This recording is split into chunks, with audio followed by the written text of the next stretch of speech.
Hello बच्चों, कैसे हैं? मत बिल्कुल आप देख रहे हैं केमिस्ट्री क्लास से भाई सर।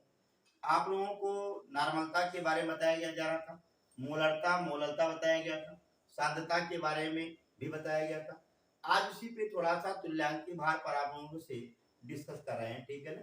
तुल्यांकीय भार किसे कहते हैं आपको पहले डिफिनेशन बताया गया, ऐसा ही परिभाषा आपको बताई गई थी। तुल्यांकीय भार भार के दृश्य वह भाग होता है जिसमें जो क्लोरीन के 5 भाग से हाइड्रोजन के 1.008 भाग से और आपके हाइड्रोजन के 1.008 भाग से और ऑक्सीजन के 8 भाग से संयुक्त होता है। ठीक, ये तो आपको बताया गया। इसी पर तुल्यांकीय भार निकालने के लिए अणु भार बटे संयुक्ता या अणु भार बटे अम्लता या क्षारकता या शिखर संख्या में परिवर्तन वगैरह वगैरह छोटा मोटा क्वेश्चन और आप देख लीजिए। जैसे क्वेश्चन दिया जाता है कि ऐसे क्वेश्चन भी आएंगे, जैसे कहा देता है H2O का वैद्युत अपघटन करने पर इलेक्ट्रोड पर अवक्षेपित हाइड्रोजन और ऑक्सीजन के तुल्यांकीय भार या तुल्यांक की गणना करें। ठीक है, अब देखोगे H2O का जब वैद्युत अपघटन होता है उस अवस्था में आपको मालूम है कि यह कितने भागों में H पॉजिटिव और OH निगेटिव में टूटता है। H पॉजिटिव क्या करेगा, यहाँ पर H2 के रूप में जाएगा। यह ऑलरेडी किस पर होगा कि आपके कैथोड पर। क्या अपचयन अभिक्रिया सदैव क्या होता है, कैथोड पर।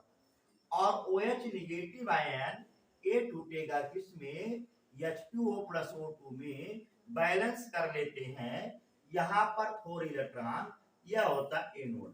ठीक है, आपसे क्वेश्चन किया दिया गया क्या, H2O का वैद्युत अपघटन करने पर कैथोड और एनोड पर अवक्षेपित हाइड्रोजन और ऑक्सीजन के तुल्यांकों की संख्या की गणना करें। ठीक है, अब देखोगे तुल्यांकीय भार बराबर आप लिखेंगे, यहाँ पर देखें क्या है, तुल्यांकीय भार या तुल्यांक बराबर हाइड्रोजन का परमाणु भार 1 होता है, 1 गुणे 2, 2 परमाणु है। यहाँ पर कितने आवेश है, कितने इलेक्ट्रॉन, 2, यानी आपका क्या 1 आ जाएगा। ठीक है, इसी रूप में अगर ऑक्सीजन का निकालना है, देखो क्या है, ऑक्सीजन का तुल्यांकीय भार बराबर, देखो यहाँ पर O2 है ना, परमाणु भार 16 होता है, 16 दूनी 32 बटे कितना इलेक्ट्रॉन है, 4, 4 से भाग देंगे, 4 अठे 32।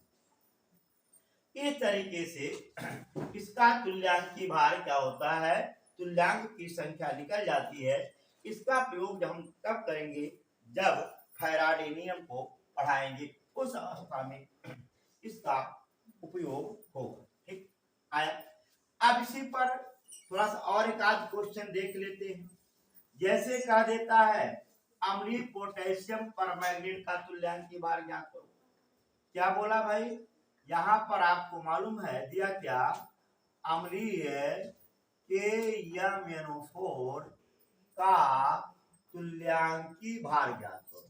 देखो तुल्यांकीय भार ज्ञात करो।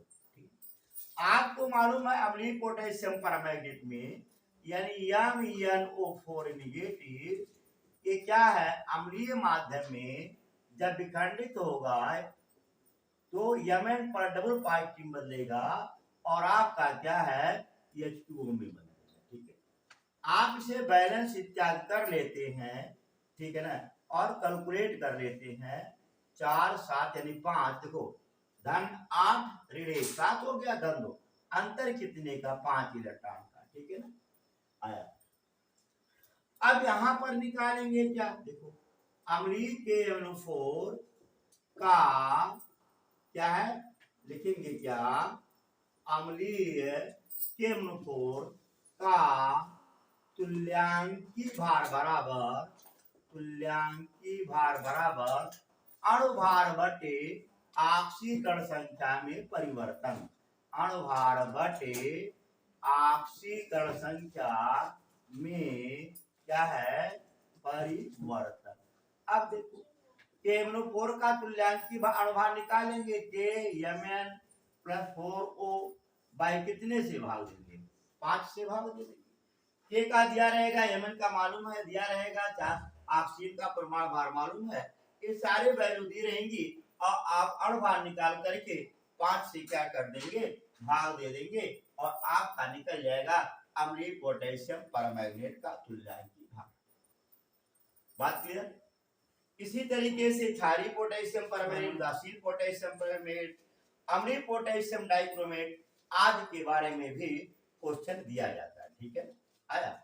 जैसे सब क्वेश्चन आए हुए हैं कि अम्लीय पोटेशियम डाइक्रोमेट का तुल्यांकी भार ज्ञात करो, क्षारीय पोटेशियम परमैंगनेट का तुल्यांकी भार ज्ञात करो, उदासीन पोटेशियम परमैंगनेट का तुल्यांकी भार ज्ञात करो। आपको इतना याद रखना है कि KMnO4 भिन्न भिन्न माध्यमों में किस प्रकार से परिवर्तित होता है, यानी परिवर्तन आप ध्यान देंगे और जितने ऑक्सीकरण संख्या में परिवर्तन होगा उसी से KMnO4 के तुल्य अणुभार में भाग दे देंगे और आपका तुल्यांकी भार निकल।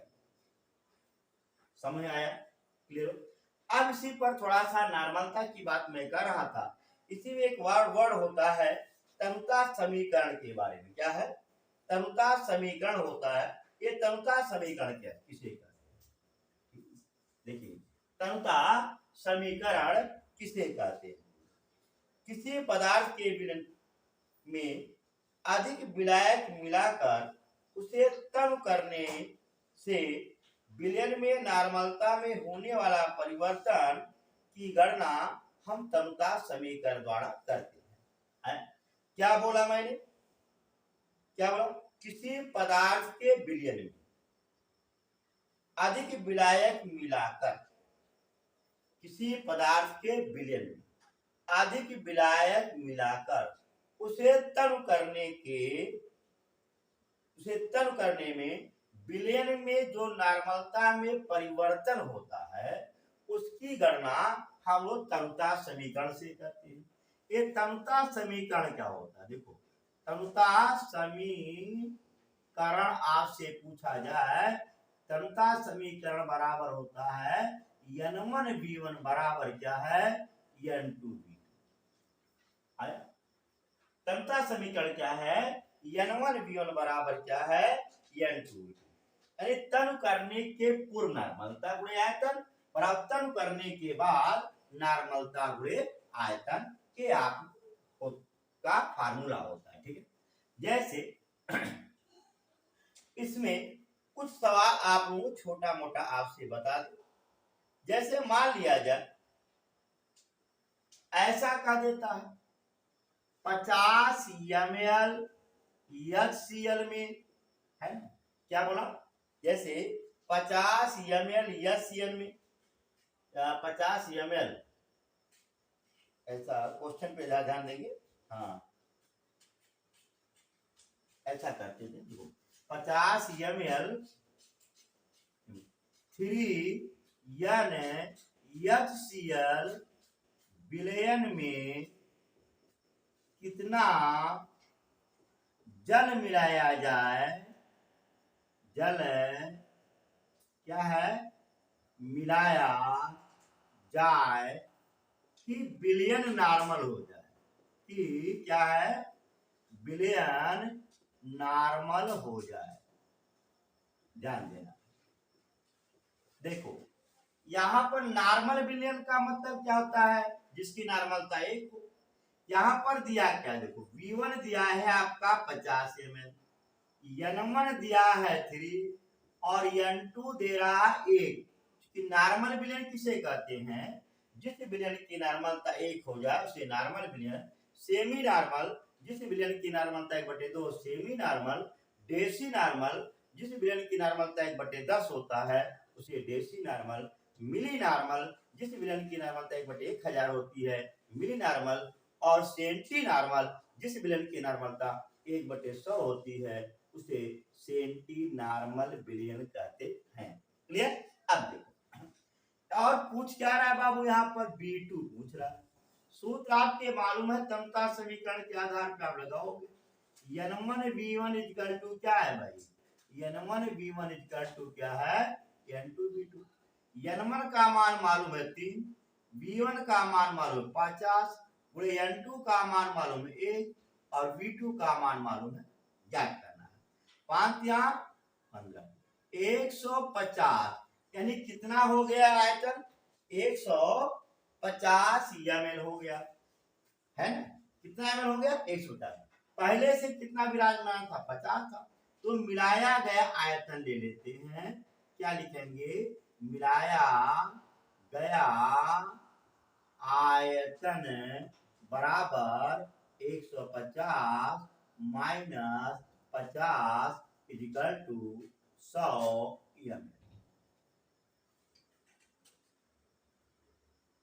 क्लियर हुआ, आया समझ में, कोई दिक्कत। देखो इसी रूम में एक और क्वेश्चन देख लिया, ठीक है, मिटा दे। और 2-4 क्वेश्चन आपको मैं दे दूंगा, उसे आप लोग क्या करिएगा, कमेंट करिएगा। नहीं आता है उसे आप क्या करिएगा, पूछ लीजिएगा। जैसे सवाल आपको देता है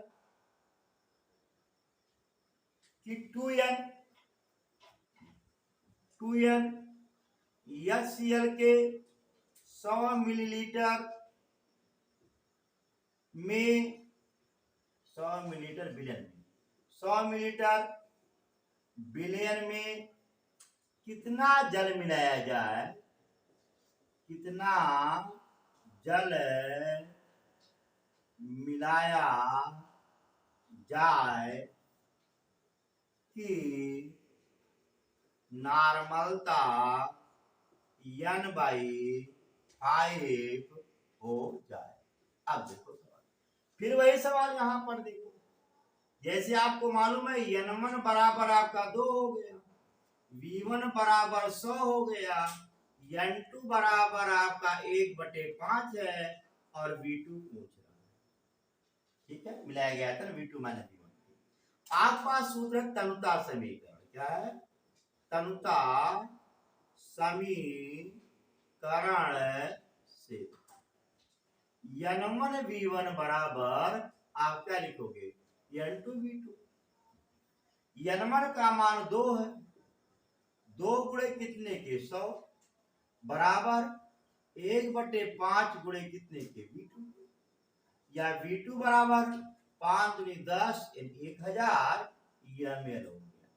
अब निकालेंगे मिलाया गया आयतन बराबर, देखो क्या लिखोगे, मिलाया गया आयतन बराबर, अरे भाई 1000 हो गया, 100 मिलाया गया पहले से था, तो 1000 माइनस 100 करोगे, अर्थात यहां पर लिख सकते हो V2 माइनस V1 बराबर 900 ml।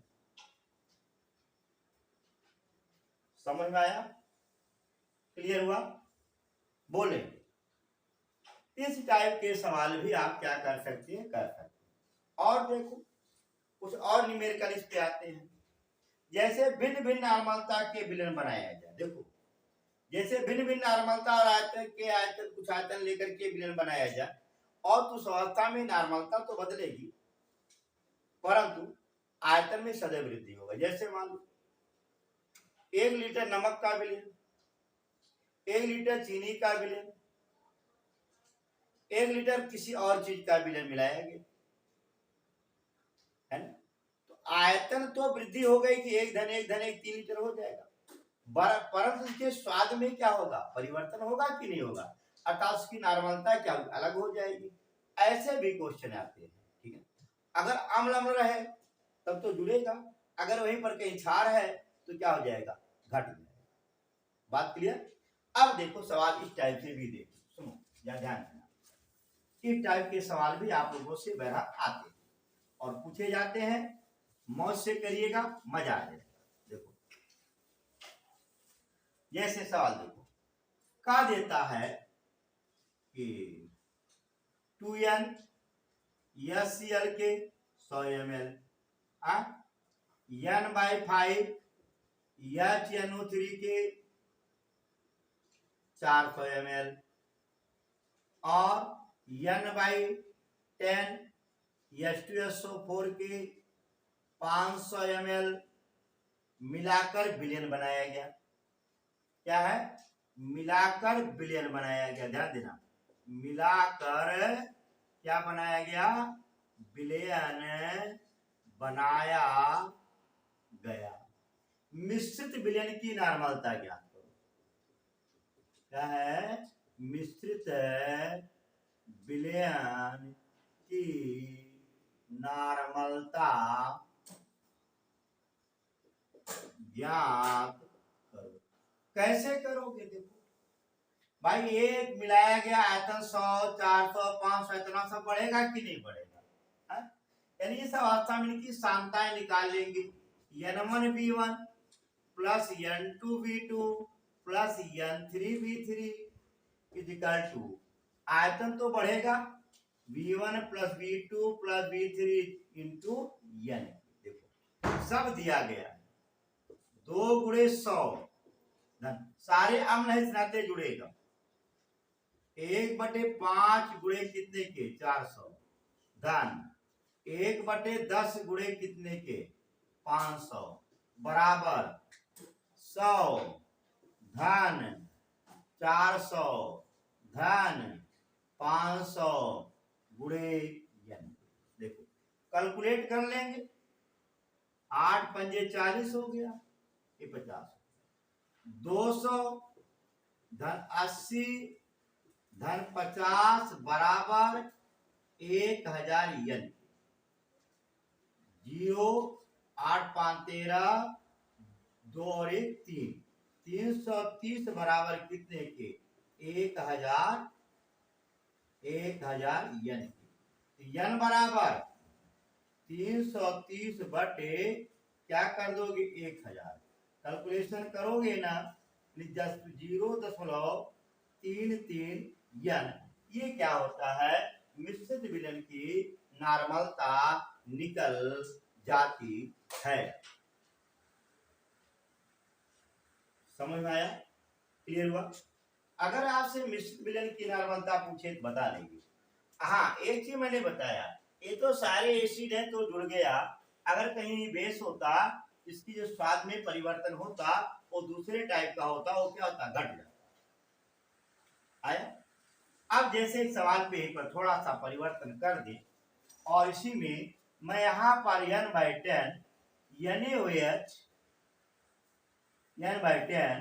NaOH के 500 मिलीलीटर कर देता हूं। ध्यान देना, थोड़ा सा मैंने क्या किया, परिवर्तन करके और पूछ लिया कि मिश्रित विलयन की क्या करें?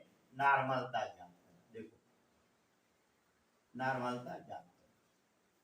अब सवाल देखो, ये अम्ल है, ये अम्ल है, और ये क्या है? क्षार है। अम्ल है, अम्ल है और क्षार। यहां पर क्या करेंगे? वही तमता समीकरण। देखो N1V1 प्लस क्या है? N2V2 minus N3V3। क्यों माइनस मैंने किया? HCl अम्ल है, HNO3 अम्ल है, क्या क्षार है, लेकिन आयतन में कोई परिवर्तन नहीं, आयतन में वृद्धि ही होगी। N into V1 plus V2 plus क्या हो जाएगा? V2। देखो N का मान 2 गुणे 100 धन 1/5 गुणे 400 धन धन नहीं माइनस क्षार है, 1/10 गुणे 500 बराबर n इंटू 100 धन 400 धन 500। कैलकुलेट कर लेंगे, 200 यहाँ पर 80 हो जाएगा। देखो 280 माइनस 50 इक्वल टू 1000 n होगा। घटा देंगे, 230 बराबर 1000 n होगा, या n इक्वल टू 230 बटे क्या करोगे? 1000। कैलकुलेट कर लेंगे, 0.23 ना। कंफर्म आया? इस तरीके से भी आप लोगों के क्वेश्चन दिए जाते हैं। ठीक, बात कंफर्म हुआ? क्लियर हुआ? अब इनके मिश्रित विलयन की अगर नॉर्मलता पूछा जाए तो भी हम क्या करेंगे, निकालेंगे। हाँ, कभी कभी मोलरता देता है तो नॉर्मलता को मोलरता में या मोलरता को नॉर्मलता में क्या करना, बदलना पड़ेगा। अगर मोलरता देता तो m1v1 प्लस m2v2 शुरू कर देना, ठीक है। वो मोलरता समीकरण है, तंता ही समीकरण है, लेकिन उसकी का मोलर विलयन का तंता समीकरण होता है, ठीक है। ये चीज थोड़ा सा ध्यान दिए रखेंगे। बात कंफर्म। देखिए,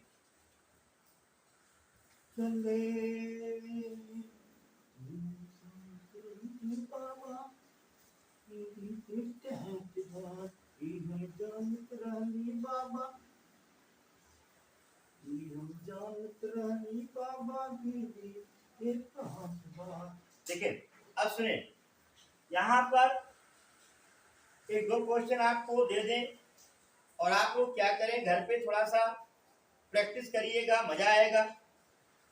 जैसे सवाल देखो, क्या देता है, 4n, पहला क्वेश्चन, दो क्वेश्चन दूंगा बस, नहीं ज्यादा नहीं। 4n HCl के 40 ml में कितना जल मिलाया जाए कि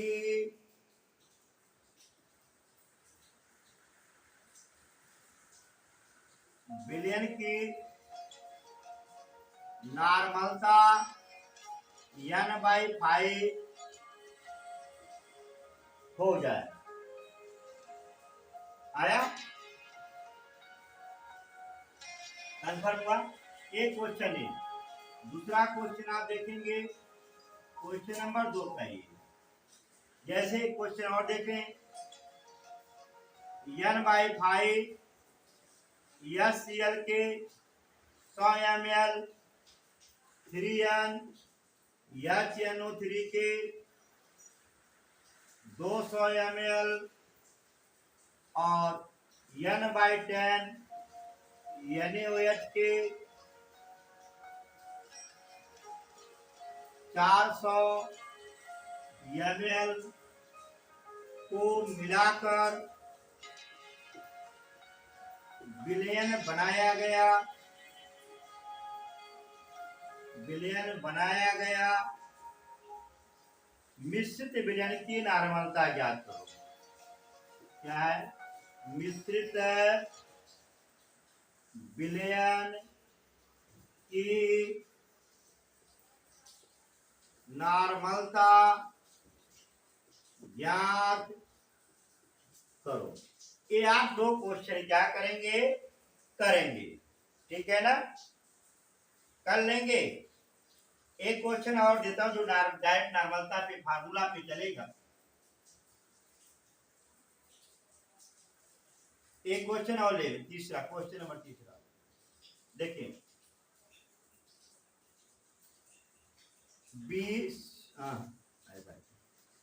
5.3 ग्राम सोडियम कार्बोनेट को 500 मिलीलीटर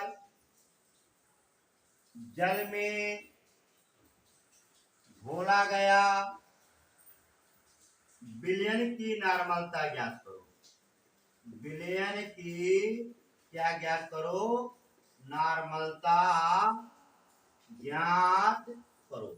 कैसे करोगे, देखो, एक ग्राम में भार है, यहाँ पर इसका तुल्यांकी भार निकाल लेना। सोडियम कार्बोनेट का तुल्यांकी भार क्या होगा, सोडियम कार्बोनेट का अणुभार बटे 2 करिए, तुल्यांकी भार निकलेगा। आयतन दिया है, सूत्र आपके पास है, नॉर्मलता बराबर ग्राम में भार बटे तुल्यांकी भार बटे आयतन किसमें, लीटर में। अब इसका तुल्यांकी भार आपको निकालना मालूम होना चाहिए, अणुभार बटे क्षारकता 2Na + C + 3O। कितना आयन आएगा, 2 आयन आएगा ना।